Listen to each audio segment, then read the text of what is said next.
What is up, everybody? I am back. Sorry for the delay again. I just get really busy. Have a hard time posting videos. Plus, I made an investment in the shop and got a brand new lift, bin pack, 10,000 pound. It's a game changer for me. Makes stuff so much easier, especially removing engines and transmissions, which I seem to specialize in. So we got a 2012 Jeep Compass this time. It's got the 2.4 four-cylinder engine without the oil cooler. There's a difference. I'm not exactly sure. I guess one's got a cooler, one doesn't. Probably the oil cooler one's probably like a heavier duty version maybe. But the engine spun a rod bearing, and we're going to be replacing the engine. Now, with the lift, if it would come out of the bottom, I would definitely drop it out of the bottom. But this engine is made to come out of the top, and that's what we're going to do. As you can see, there's no real cross member, what you would call it. There is this part that holds the tires and everything on, some type of subframe, cross frame member. Well, I don't even know what you call it. But at any rate, so it's going to make it a little difficult to drop the engine and transmission out of the bottom. Plus, this is a four-wheel drive model, so or all-wheel drive, I guess you would call it. So it's got a drive shaft, and it's got this extra differential part on the transmission. So it'll be easier just to pull the engine out from the top. So I already got the oil drained. The customer had it full of some Lucas or STP, some kind of thick oil treatment to help it not knock as bad. So got that drained. We don't have to worry about draining the transmission. We are, while we're down here, we're going to remove the AC compressor. We can just set it to the side. We shouldn't have to drain it or anything, so that'll save y'all off with refrigerant. Shouldn't have to recover anything. While we're down here too, we're going to go ahead and we'll probably wait on this. Probably wait on this mount. We'll leave it for last. We'll raise it back up and do that. But we will get that at some point. I'm going to go ahead and get the torque converter bolts. There's a little cover here. It just pops right off. And from what it looks like to me, I don't know if somebody's either worked on this or this is some kind of junkyard transmission. Somebody may have replaced the transmission already. Let me do a little pick. This little plastic cover just pops off of here. You squeeze those ends, but you can also just do that number right there. And torque converter bolts are up in there somewhere. Just got to turn. Yeah, there's one right there. They look like 15 or 16. Probably 3 or 4 of them. So we'll go ahead and get those off. And plus, we got easy access to this crank bolt. We can hold it while we're taking them off. We'll go ahead and get that off. We'll get these 4 bolts to the transmission. Actually, 5 bolts to the transaxle. We'll get all those loose. That way we ain't got to worry about those later on. And then we will move on to the top of the engine and go ahead and start getting everything out. So I'm going to get that done, and then I'll be right back. This video is not going to be as long as the other videos. I'm not going to have my phone or camera just sitting there watching me record. To be honest, it's just hard to edit all that time out. So I apologize if some of y'all like that, but I'm going to try to make this a little quicker, just show y'all the high notes, and we're going to knock this thing out. I'll be right back. All right, so I got all that done down there. Now we're going to come up here, and we're going to start taking some stuff off. We're going to do the hood, just some 13mm bolts on each side. Go ahead and get that out of the way. Going to go ahead and clear all this stuff out of the way. The washer fluid reservoir, just some stuff to give us a little more space to get to this motor mount that's below there. We're also going to drain the coolant as much as we can. What I'm going to do is use my... I got some pliers that pinch the hose to keep the coolant from coming out, because we're going to try to save some of the coolant, because you're not going to have to remove the radiator from what I'm seeing. At least I don't think so. I'll let you know in the next clip if you do. But I'll pinch that off for now. You will have to remove this hose. This is the upper hose. And then there's a bracket here. It's got some 10mm bolts on it. And then it connects into the radiator there. You'll want to get that out of the way, because this thing's going to have a little bit of room here. We'll go ahead and remove all this air filter ductwork. This is your computer here right on top of there. These just pull up and just be easy with them while you're wiggling them out. It's probably never been off, so they're probably stuck, but just pull them all the way up and they'll come right off. I'll have to have 2 hands for that. So, and we'll start just taking wires out. Any kind of wiring harness that's going to go to these computers or on the transmission, we're going to try to peel all that back so it's out of our way. And we're also going to remove the power steering hoses, get those tucked out of the way so when we pull it, that doesn't get in the way. And we're going to pull this. This is going to be a pretty easy job, it looks like. I don't see why it should be too difficult. So I'm going to get all that done, and I'll be right back with the next clip. All right, so I got a good bit of stuff done in here. I got the air box taken out. I got most of the wiring.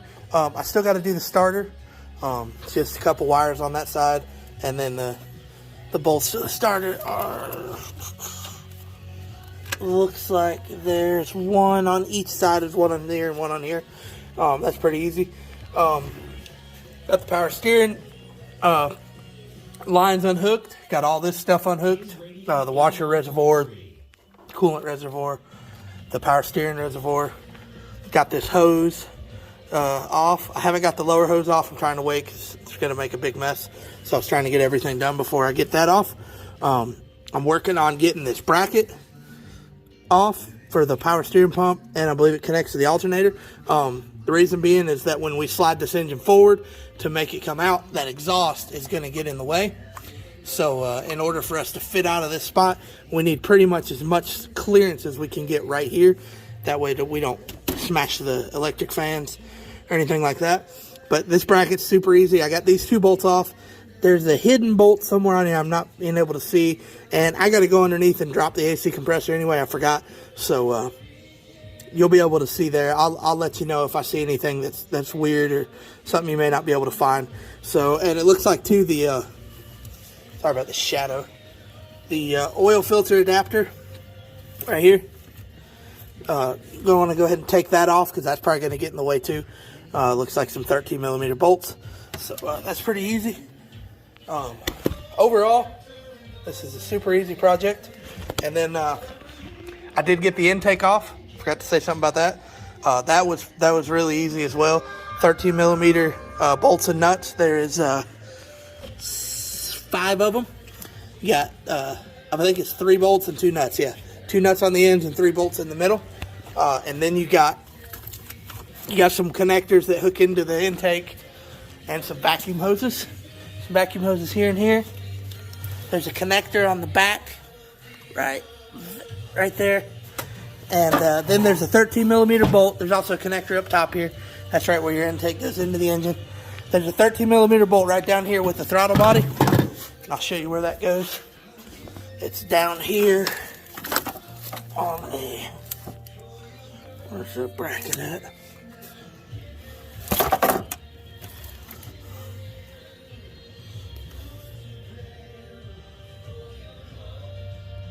Well, the bracket's here somewhere. I can't find it, but it bolts down. You'll see it right next to the throttle body. There's a 13mm bolt. Goes into, it might just, yeah, it's bolted into the side of the transmission. So there's that. So now I'm going to raise it up and get that AC compressor dropped, and I'm going to check under there, make sure there's no wires or anything that I'm missing, and then I'm going to go ahead and remove that mount that's right there.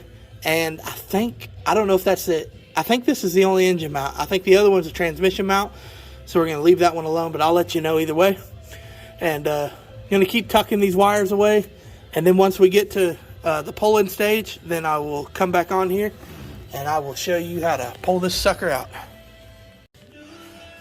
Alright guys, got a little ahead of myself in the video, but I got the engine loose. I'm about to get it all the way out of here. There's a couple bolts in the very back. There's 2 bolts on this side that are virtually impossible to get to short of taking the exhaust manifold off. So we already had it loose on the bottom, so all we had to do was take these bolts loose. There's 6 bolts, 3 up top. Or no, there's 7 bolts, excuse me. There's 3 up top and 4 on the bottom, as you can see. Super easy to get to. You get this heat shield off 4 10mm bolts right up top here.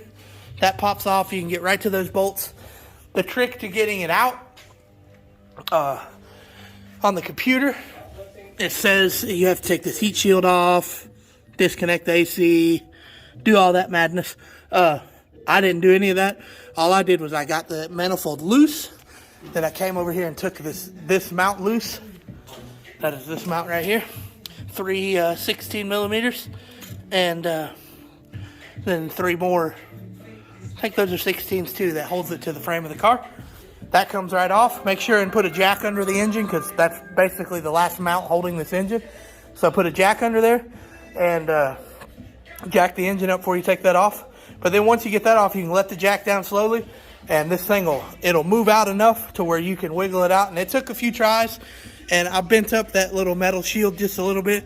That's not really that big of a deal. You know, the way that thing looks doesn't really matter. It's really how it functions. So, I mean, if you really are worried about what that looks like, you can take that off, and it's just a couple bolts. But I was able to get it by without doing hardly anything to it. So, and then that exhaust manifold came off. I was able to get to the 2 13mm bolts that are right down here. There's one right beside the transfer case, or the differential, whatever you want to call it. And then there's one right up here.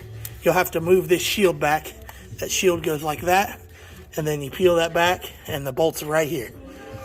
So once you get them off, you got all the bolts on the bottom. There's like 4 on the bottom, and then there's a couple up through here. I got everything clear. Plus, taking that exhaust manifold off does help with clearance here. You don't have to worry about moving back and forth and damaging something. So we got that, and I got that pulley off. There was really nothing to it. The bottom bolt on the alternator was holding the bottom part of it, and then up here there was a couple bolts up here and one here. Super simple. Just look and see what you're taking off, and just be careful. I didn't have to disconnect the AC. I just literally I'm letting it hang there. It's not really a lot of weight on it. So yeah, we got this thing up. I'm gonna get it out of here. You definitely need an engine hoist if you're gonna get it out of here, and a car lift helps, but I know most of y'all probably don't have that. So just get this thing up on jacks so you can do the underneath work. And yeah, it was super simple to get it out. So I'm gonna get it out, and I'll be right back. All right, I got it out sitting on the ground. So I'm waiting on the junkyard to call me. They had to pull the engine that I found. So I don't have the engine to put back in yet. But what we'll do now is just kind of clean up this mess. I got some coolant everywhere. Just kind of look around here, make sure you didn't tear no wires or anything, or bend anything that you weren't supposed to bend. I think we're good. I didn't feel anything bend or pull or anything like that. So, but get your spot cleaned up here. That way when you go back in, you ain't got to worry about it. And don't leave a mess and all this coolant be smelling everywhere. So once I get the other engine, we will put it together. We'll swap everything over. We'll have to swap the typically just the flywheel and some accessories. I'm going to get a new water pump for it, and probably not going to mess with the timing chain. Normally, if it's a belt, I usually change it. If it's a timing chain, I'm typically just going to leave it alone. I'll check it out and I'll make a call on that, but I'm probably just going to leave it alone. But you have to get all the accessories off, the pulley right there, water pump. Sometimes you get them from the junkyard, they'll come with a water pump, but regardless, I'm replacing it. I did have to pull the crankshaft pulley off, so it's right there. It's a 22mm bolt. They make a tool to hold something in there, but if you got a good enough impact, Milwaukee preferably, it'll bust it right off of there. And then once you bust it off, you don't have to pull that one off. It just wiggles off.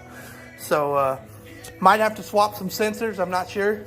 Definitely want to get a new exhaust gasket, so I'm gonna order one of those, and gonna use the same coils unless the new one comes with coils, and then we'll obviously put some new spark plugs in it. You know, you don't have to, but I mean, I'd recommend it. While you're right here, might as well do it. And yeah, that's basically all we'll have to do. We'll swap it out. We'll get this thing dropped back down in here, get it bolted up, and get it started up, and we'll be rolling down the road. I'll be back when I get the engine.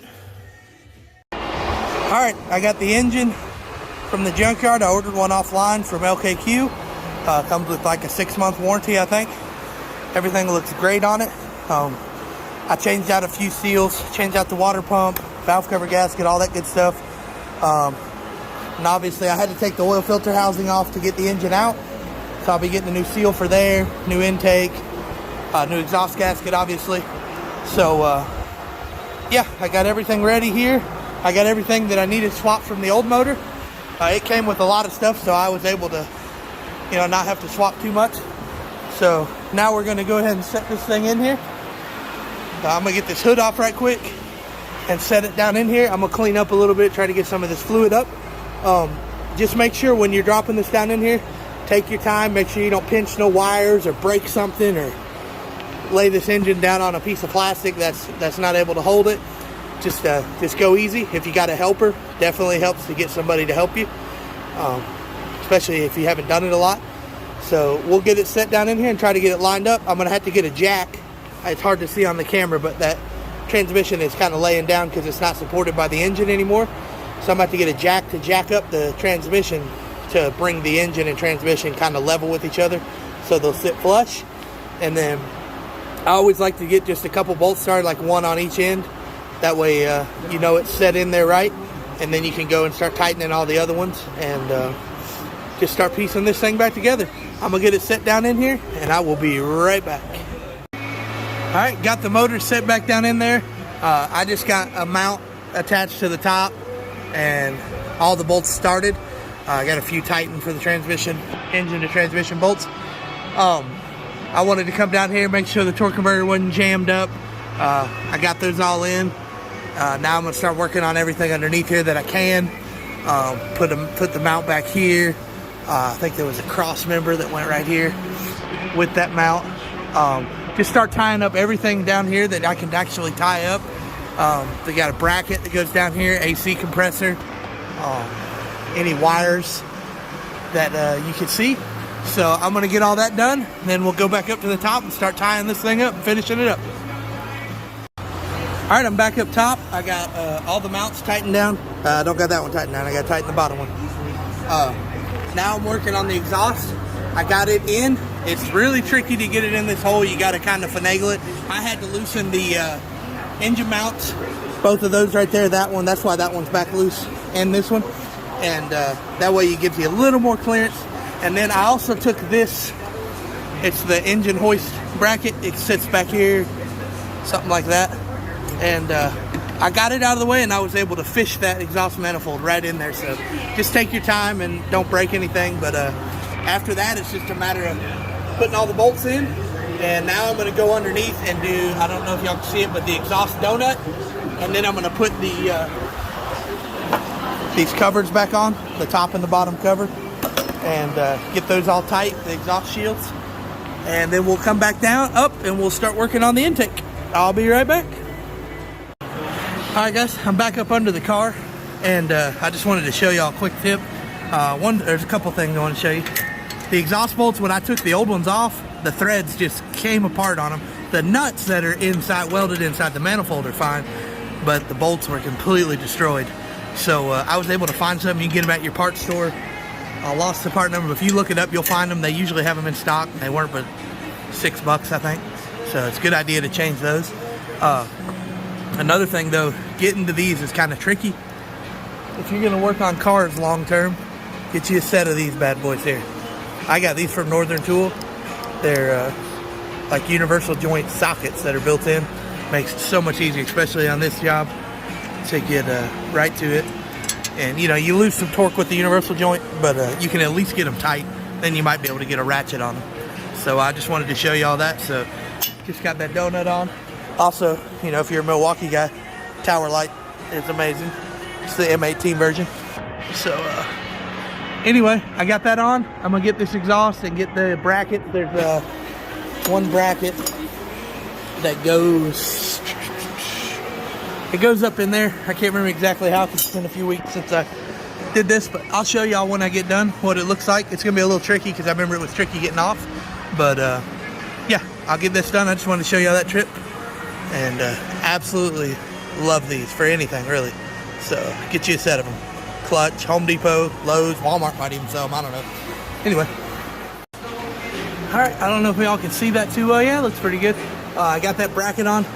That bracket attaches to the back of the engine block, and then there's 2 bolts that attach it to the manifold, just to help with vibrations, I reckon. So I got that on. It was a little tricky. I was able to get, see if I can put that bolt and the bolt that mounts to the manifold on there from this side. Then I had to drop the car down and get those from up at the top. So it was pretty easy. There's 2 different size bolts though. It's a 13 and a 17 millimeter bolt. At least for mine. Mine looks like it might have been a replacement. So I got that on. Now I'm going to get these on. You can do both of these from up top on the top side of the engine. Slide these on and get the bolts on, and we'll be done with the exhaust. Alright, got the exhaust finished up. Got the intake put on. Also got the power steering and alternator bracket on. I apologize for all the noise. I got somebody cutting the yard, and all my fans are on because it's like a bazillion degrees outside today. So, but I got everything connected there. Now I'm working on all this. I went ahead and plugged the heater hoses in, and I put this water outlet back in. Good idea why you have that off, because it had to come off, at least for me, to get the engine out. Change the 2 thermostats in there. There's 2. There's one that's bigger than the other one. One for the, I assume for the engine, and the other one's for the heater hoses and stuff, and the heater core. So just go and change those. They're not that expensive, and while you got it off, super easy to change. So I did that, and basically what I'm doing now is tying everything up here. Get the battery in, get all the air filter stuff in. I'm still waiting on my transmission dipstick tube. I don't know if the metal was just brittle because it wasn't really rusty, but it broke off, so I had to order a new dipstick tube. So I'm still waiting on that. But I should be able to finish everything up. I can always take some stuff apart later. But yeah, I got everything done as far as I know right here. And once I get everything tied up on this end, then I'm going to go over here and I'm going to lift the car back up and get this belt put on and tighten the crankshaft pulley too, because I haven't got that tight yet. So yeah, everything's going along smooth, so I'll be back for the next part. Alright, so I got everything together now. I just put some oil in it. What I'm doing now is pulling a vacuum on the whole cooling system to make sure we don't have any leaks. If you work on cars regularly, great tool to have. It takes any kind of air bubble problems out of the equation, because once you pull the vacuum, there is no air. So you just get this tool and it sucks the air out of it. They sell it cheap one at Harbor Freight too that you can get. So it sucks all the air out of the system, and as you can see, it collapses the hoses. That's completely normal. And you let it build up to get about somewhere between 20 and 25 PSI vacuum, or HG, whatever. And then you turn it off and let it hold and see, make sure there's nothing leaking. Obviously, if it goes down, you got a small leak or a big leak, whichever fast it goes. But once you're good there, then there's another hose that you hook up and you stick it in your coolant bottle, and it puts all the coolant into the system, and it eliminates any air bubbles. Once it's full, it's usually full. You'll have to add a little bit to it once it warms up, but you're not going to have to worry about it overheating because of some kind of air bubble or anything. So if you regularly work on cars, great tool to have. But anyway, I got everything on. I just got to get a battery. I'm about to go to the parts store and get a battery for this thing so we can make sure it runs. And we're going to test drive it and make sure it's good. And I will be back on here when we get it running. Hold on tight, girl. He's inviting you. He's inviting you. Don't let it down, guys. Come on over. Come on. Don't be shy. Come on in. Come on in. Don't step away. Don't step away. Come on. Birthday boy, come on in. Birthday boy. All right, where's the hot couple right here? Come on, guys. Show them how it's done. Anniversary couple. Come on, guys. IDA. Show us how it's done, IDA. Come on, guys. Cinco de Mayo is representing. Come on in.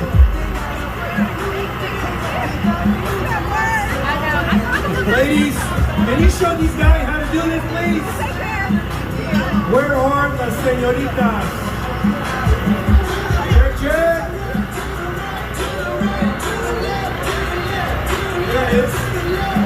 I almost got you. Anybody gonna join? Come on, guys. All right, I got it running. It's running real smooth right now. I got all the fluids topped off.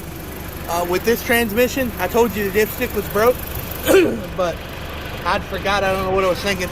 The dipstick, there's actually no dipstick in this transmission. There's a tube, and you have to buy a special dipstick that looks something like this. It's called a Dorman 917-327. And what you do is you let this thing warm up, get up to operating temperature, and then there's a chart in this paper right here. I haven't opened it up yet.